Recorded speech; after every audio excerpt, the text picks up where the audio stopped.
If you've clicked on this video, I presume you've got a problem with mealies. It could be on any plants, but I'm going to show you how I treat my succulents.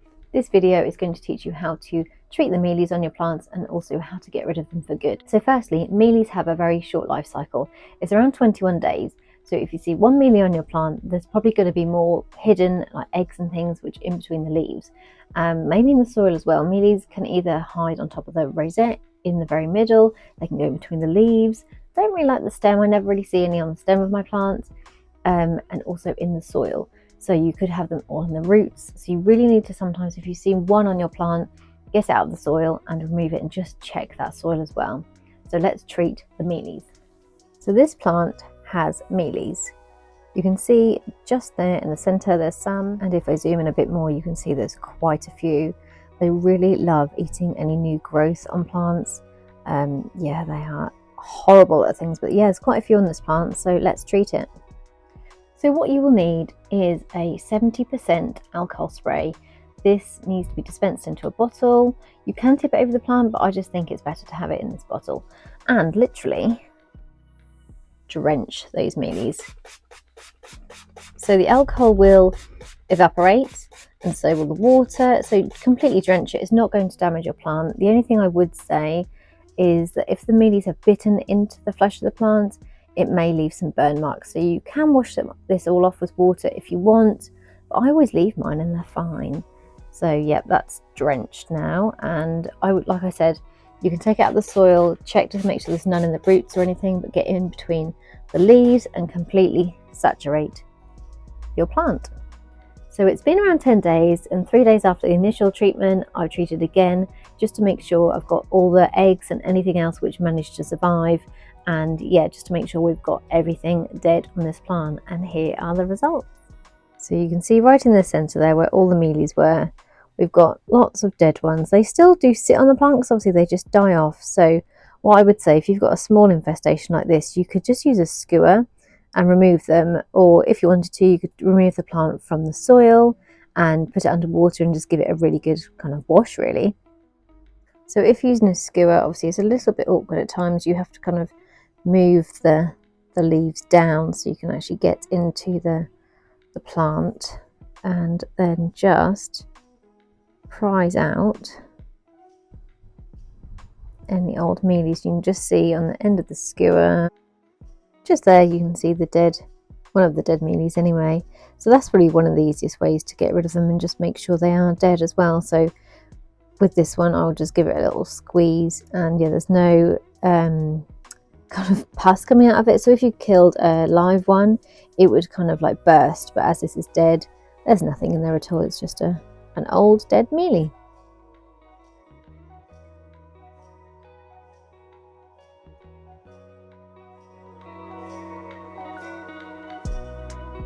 So as you can see, all the mealies have now been removed and it looks so much better. If you wanted to, just to make sure 100% they've all gone, you can give it another spray, but I'm really confident that they were all dead and there's nothing left on the plant. Like I say, mealies can live in the soil, in the roots, in between leaves, so you just need to look out for them really. And what is that on there? No, see, I'm paranoid now. That's just a little old crumb of one. Their appearance is very kind of cotton-like.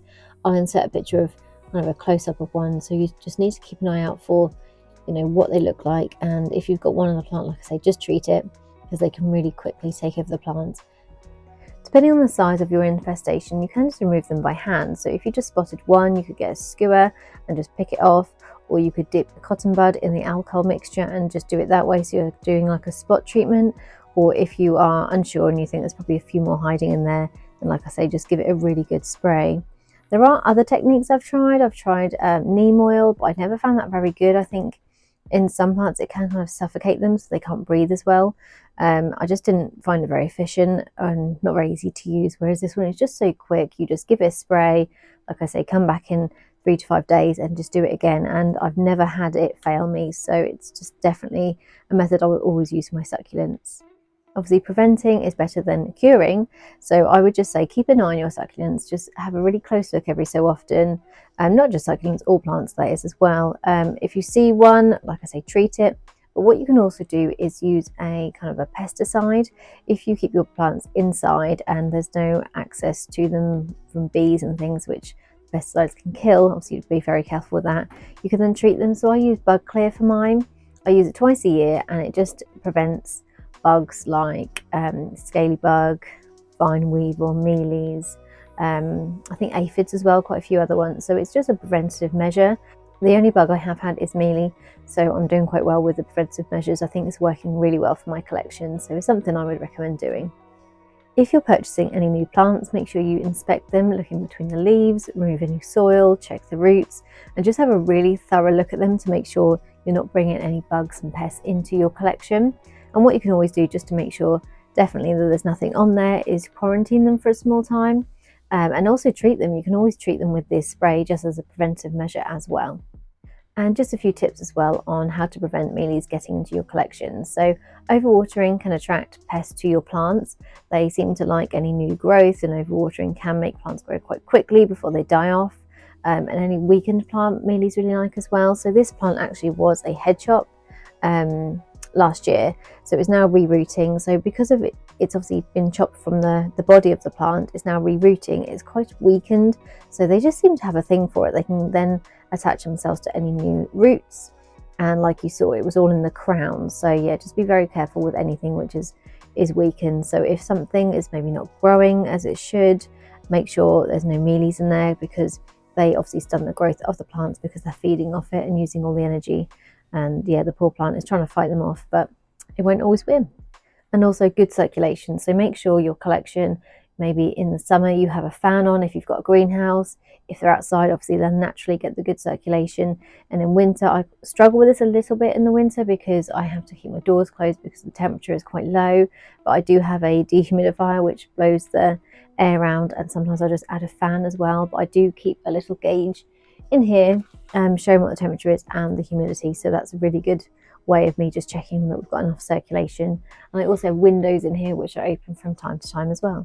So that's it. That's how I treat mealies. I find it a very easy method. It's very inexpensive and it just works so well. Just keep on top of your collection, keep checking your plants, make sure there's no signs of bugs, and you'll be good. I hope the video has been of use to you and you can use these tips to treat any pests that you have on any of your plants. So thank you so much for watching. If you enjoyed the video, please give it a like or leave me a comment, and I'd love you to subscribe to my channel. Thanks for watching, and I'll see you next time.